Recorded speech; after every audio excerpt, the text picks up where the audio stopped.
दोस्तों इस वीडियो में हम इस मांगा के सेकंड एपिसोड का रिव्यू करने वाले हैं। लेकिन अगर आपने इससे पहले वाला वीडियो नहीं देखा है तो उसकी लिंक मैं डिस्क्रिप्शन बॉक्स में दे रखी है, तो आप वहां पर जाकर देख सकते हैं। तो पिछले पार्ट में क्या हुआ था वो बताने जाऊंगा तो भाषण बन जाएगा, तो डायरेक्ट स्टार्ट करते हैं। चैप्टर की स्टार्टिंग में एक पुलिस ऑफिसर और उस मास्क वाले इंसान को दिखाते हैं। तो पुलिस वाला बोलता, तुम्हारे चुप रहने की वजह से तुम अभी तक जिंदा हो, कुछ बोलो भी।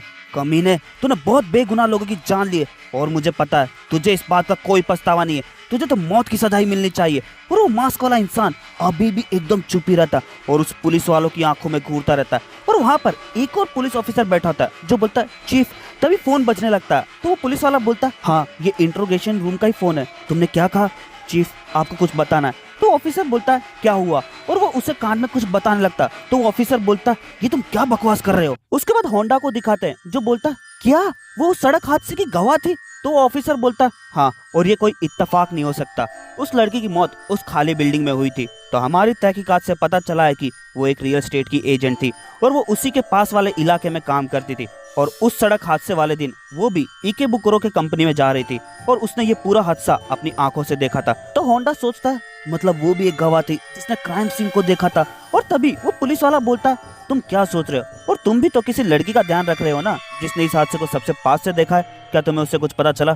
चलो कुछ तो बताओ मुझे। और होंडा मदाको की बात को याद करता है जिसमें मदाको बोलती है, उस मास्क वाले इंसान ने मर्डर किया है, कोई कॉपीकैट नहीं है। और बोलता है, मेरे ख्याल से ये कोई कोइंसिडेंट होगा, मुझे कॉल आया कि किसी ने उस मास्क वाले इंसान को देखा तो मैं अचानक उस बिल्डिंग में घुस गया। ये जरूर कोई कोइंसिडेंट होगा, जिसकी हत्या हुई वो भी उस स्ट्रीट वाली जगह पर थी। ये सब कोइंसिडेंट ही है। और सोचता है, मैं इन लोगों को सच नहीं बता सकता क्योंकि वो मास्क वाला इंसान अभी भी जेल में है। अगर मैंने इन सबको उस लड़की की बात को बताया तो ये लोग मुझे ही पागल समझ लेंगे। और वहां से जाने लगता है। तो वो पुलिस वाला बोलता है, तुम्हें क्या लगता है ये कुछ छुपा रहा है? तो ऑफिसर बोलता है, हाँ, लेकिन हमें ये नहीं पता वो क्या छुपा रहा है, ये केस बहुत उलझा हुआ है। तो पुलिस वाला बोलता है, लेकिन चीफ, हमने उस मास्क वाले इंसान को मौका वारदात पर पकड़ा था, तो कोई प्रॉब्लम नहीं होनी चाहिए ना? तो वो ऑफिसर बोलता है, हाँ, लेकिन जिस हथियार को उसने इस्तेमाल किया था उस पे अभी भी इसके उंगलियों के निशान नहीं मिले हैं। और ये इंसान है कौन, उसके बारे में भी हमारे पास कोई खास इंफॉर्मेशन नहीं है। और वो कुछ बोल भी नहीं रहा। वो मुजरिम इंसान ही है और हर इंसान को मौत से डर लगता है। दूसरे मुजरिमों के सामने जब मौत की सजा की बात करते तो वो लोग डरते हैं, लेकिन इस इंसान की आंखों में एक बार भी डर नहीं दिखा। क्या ये इंसान भी है? तो पुलिस वाले बोलते, चीफ इतना लोड मत लीजिए। तो ऑफिसर बोलता, माफ करना, मैं थोड़ा थक गया हूँ, मैं अपना मुंह धोकर वापस आता हूँ। तो वो पुलिस वाला बोलता, कि हमारे चीफ डीमन बन गए?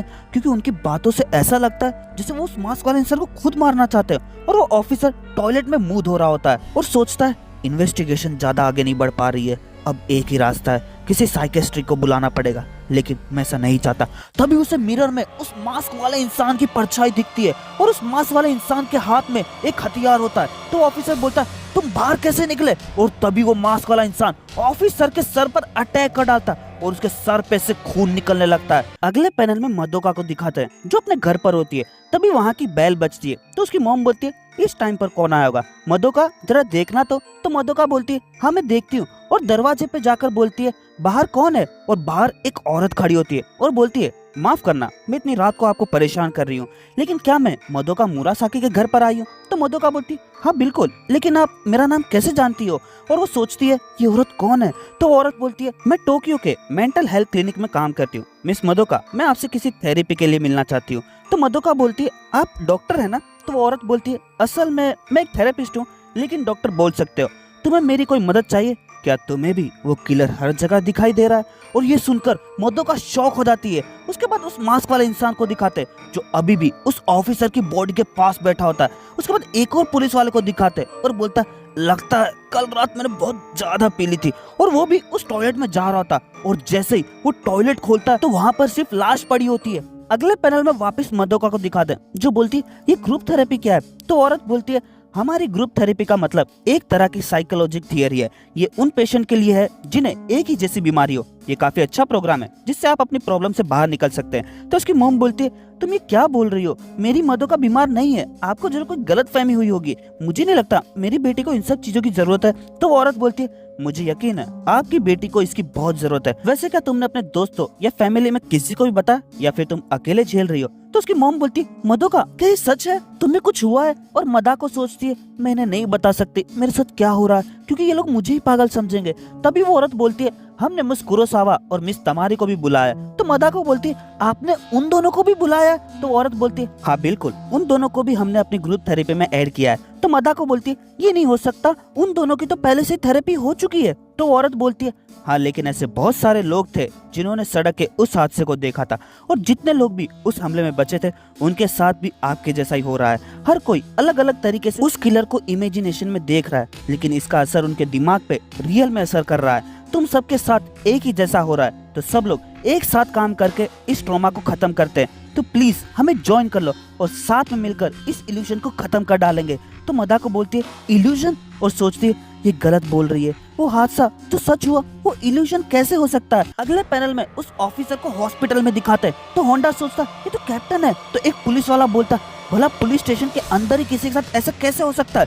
पूरे टॉयलेट में खून फैला हुआ था, क्या कोई फ्लोर के नीचे से अंदर घुसा था, या फिर ये किसी अंदर वाले का काम तो नहीं है ना? तो दूसरा पुलिस वाला बोलता क्या बक रहे हो? और होंडा सोचता ये सब गलत सोच रहे, ये काम उस किलर का ही है, लेकिन मुझे ये नहीं पता वो ये सब कैसे कर रहा है। और तभी उसे मदोका का फोन आ जाता है और वो होंडा को ग्रुप थेरेपी के बारे में बता रही होती है और बोलती है मेंटल हेल्थ क्लिनिक से एक थेरेपिस्ट घर पर आई है और उसने भी मुझे ज्वाइन होने के लिए कहा है। तो होंडा बोलता क्या पूरे ग्रुप को ये नहीं हो सकता? तो मदोका बोलती हाँ, जितने लोगों ने भी उस सड़क वाले हादसे को देखा उन सब के साथ ऐसा हो रहा है, वो सब किलर को देख सकते हैं। तो इन सब का क्या मतलब है? क्योंकि एक ही किलर का हर जगह होना पॉसिबल थोड़ी है।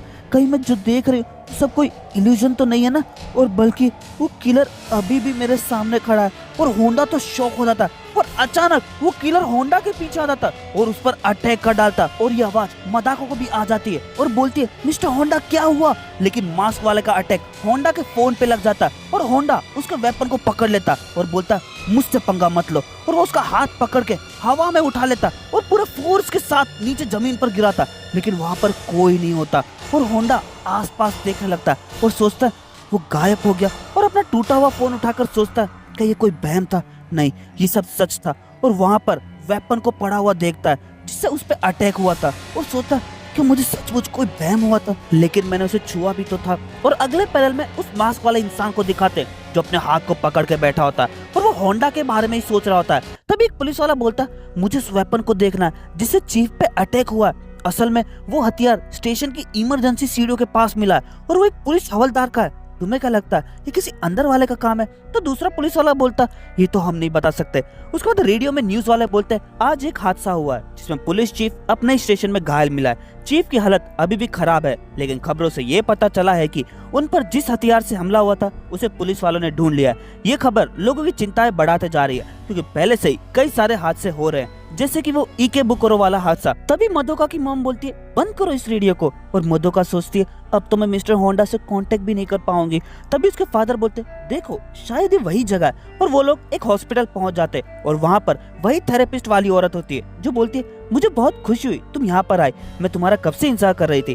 फर्स्ट और सेकंड फ्लोर बाकी पेशेंट के लिए, थर्ड फ्लोर हमारी थेरेपी के लिए। और मदोका वहाँ पर बाकी लोगों को भी देखती है, तो वो औरत बोलती है तुम्हें सरप्राइज होने की कोई जरूरत नहीं है, बाकी लोग पहले ही पहुंच गए हैं। और वो लोग एक रूम में जाने लगते हैं और मदोका सोचती है मुझे यकीन है मुझे कोई बहम नहीं हो रहा, वो गायब नहीं होगा, फिर भले ही मैं ट्रीटमेंट ले लूं लेकिन ये लोग मेरी मदद ही कर रहे हैं। तभी वो औरत बोलती है ये लीजिए, हम ट्रीटमेंट रूम पहुंच गए। और अचानक वो सब लोग शॉक हो जाते हैं और वो मास्क वाला इंसान वहाँ भी पहुंच जाता है और मदोका तो चिल्लाने लग जाती है। तो औरत बोलती है तुम फिर से? और वो उसके पास जाके बोलती है मैंने तुम्हें कितनी बार कहा है ये अजीब सी चीज पहन के मत घुमा करो, मैं तुम्हारी कंप्लेंट डायरेक्टर से कर दूंगी। तो वो बोलती है माफ करना, और वो असल में एक लड़की होती है। तो मदोका सोचती है कि लड़की तो कोई मिडिल स्कूल स्टूडेंट है और इसे उस किलर जैसे कपड़े क्यों पहना के रखे हैं। तभी वो लड़की बोलती है तुम मुरासाकी हो ना, वैसे तुम स्कूल के कपड़ों में ज्यादा अच्छी लगती हो लेकिन इन कपड़ों में भी अच्छी लग रही हो। तो मदाको बोलती है एक मिनट, और वहाँ पर बहुत सारे लोग आ जाते हैं और मदोका के बारे में बातें करने लगते हैं।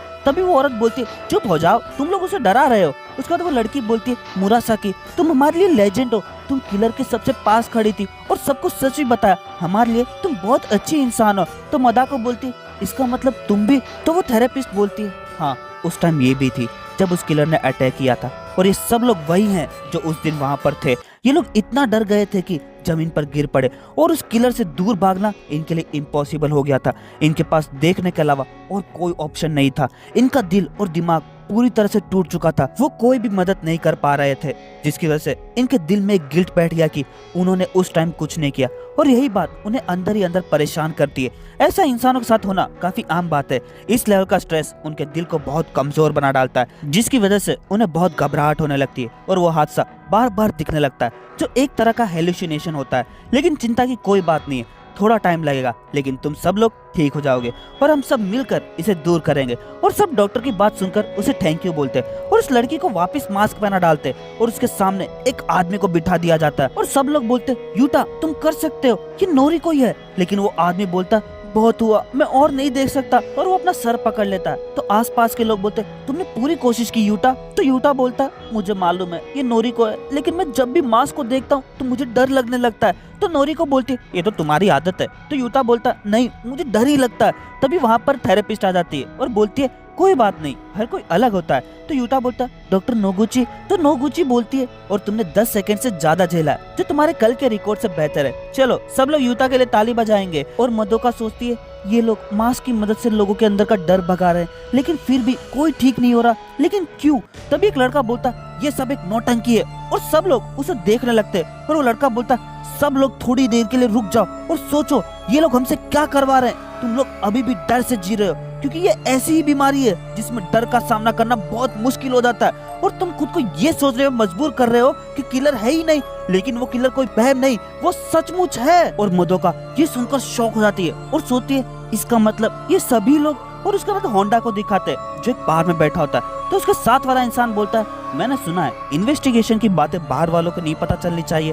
तो होंडा बोलता है, कोई बात नहीं, मेरा तो दिमाग खराब हो गया, मैं कितना भी सोच लूं, लेकिन मुझे कुछ भी पता नहीं चल रहा है। वो उस वक्त जेल में बंद था, लेकिन फिर भी उसने मुझ पर अटैक किया। तो वो आदमी बोलता, अगर तुमने मुझे इस कारण की वजह से बुलाया तो तुम्हें क्या लगा मैं तुम्हारी कुछ मदद कर पाऊंगा? तो होंडा बोलता, हाँ बिल्कुल, क्योंकि तुम एक नॉवेलिस्ट हो, तो तुम्हें कुछ तो मालूम होगा, तुमने तो बहुत सारी अजीब कहानियां सुनी होगी, तो कुछ तो दिमाग में आ रहा होगा। तो वो आदमी बोलता, तुम ये कह रहे हो वो एक टाइम में कई लोगों के सामने आ जाता है? तो होंडा बोलता, हाँ। तो वो आदमी बोलता, हाँ ऐसा कुछ है तो सही, लेकिन। तो होंडा बोलता, प्लीज मुझे बताओ। तो आदमी बोलता, बाई लोकेशन। तो होंडा बोलता, क्या बाई लोकेशन? तो दोस्तों ये पार्ट यही खत्म होता है। अब जो नेक्स्ट पार्ट है, इसमें इस मास्क वाले कैरेक्टर की बाई लोकेशन की पावर के बारे में और डिटेल बताएंगे। और नेक्स्ट पार्ट में तो किसी एक का मर्डर भी होने वाला है और होंडा की वाट भी लगने वाली है। तो वीडियो देखने के लिए शुक्रिया, मिलते हैं आपसे अगले वीडियो में, तब तक के लिए मजे करो।